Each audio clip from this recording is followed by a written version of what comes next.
আসসালামু আলাইকুম রহমতুল্লাহি আবরাকাত।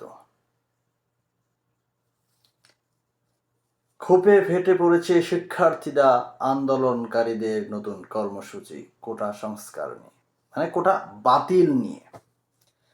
তো এই কোটা বাতিল সম্পর্কে আপনাদের মতামত কি? আসলে এখানে আর কত কোটা দরকার?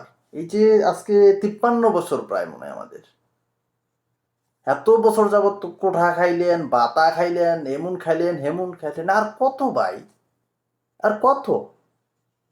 আপনি শিক্ষিত হলে তো আপনি এমনিই চাকরি পাওয়ার কথা, তা আপনি কোটায় কেন চাকরি নেবেন? তাহলে এই শিক্ষিত যুবকগুলো কি করবে? এই শিক্ষিত ছাত্রছাত্রীরা কি করবে? আপনি যে 30% মুক্তিযোদ্ধার কোঠা ধরে রাখছে, এটা কতটা যুক্তি? তাহলে কি মুক্তিযোদ্ধারাই থাকুক এই দেশে, আমরা চলে যাই? আমার তো সরকারি চাকরি দরকার নাই, আমি করতামও না, বা আমরা সে অশিক্ষিত মানুষ, আমরা জানি না। তা আমরা চাই না এই কোটাটা থাকুক। কোটা একেবারে টোটাল বাতিল, শুধু প্রতিবন্ধী কোটাটা থাকা দরকার, এটা সবার ক্ষেত্রে।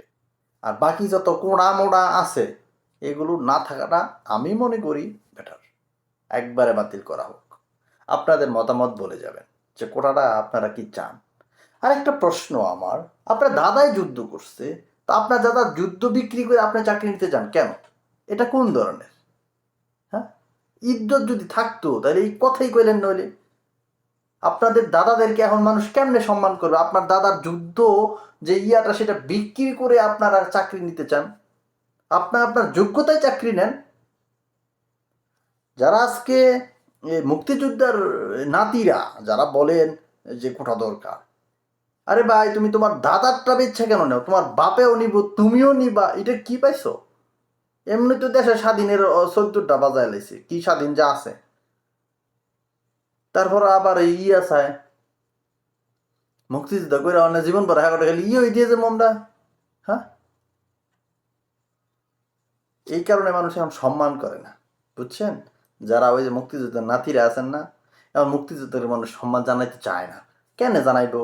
তাগটে বাতা দিতে হইব, তাগটে এইটা দিতে হইব, হেঁটে দিতে ভাই। ভালোবাসার বিনিময়ে যদি টাকা নেওয়া হয় তাহলে ওইটা কখনো ভালোবাসা হয় না। তারা তো সরল মনে মুক্তিযুদ্ধ করছে, কিন্তু তারা এখন তাদের সন্তানরা তাদের বাবাদের মুক্তিযোদ্ধার সার্টিফিকেট বেচা খায়। এটা দুঃখজনক, মুক্তিযোদ্ধাদের জন্য এটা অপমানজনক হয়। এটা কি তারা বুঝে? তারা বুঝবো কেমনে? তারা বেচা খাইতে চাইতেছে, ভালোবাসার বিনিময়ে তারা টাকা চায়, তারা চাকরি চায়। এটা কতটা যৌক্তিক জানতে চাই আপনাদের কাছে। ভালো থাকবেন, সুস্থ থাকবেন, আর আপনাদের মতামত জানিয়ে যাবেন যে এই কোটা, এই মুক্তিযোদ্ধা কোটাটা বাতিল করাটা কতটা জরুরি, বাতিল করা দরকার। আমি মনে করি, আপনাদের মতামত কমেন্ট বক্সে বলে যাবেন।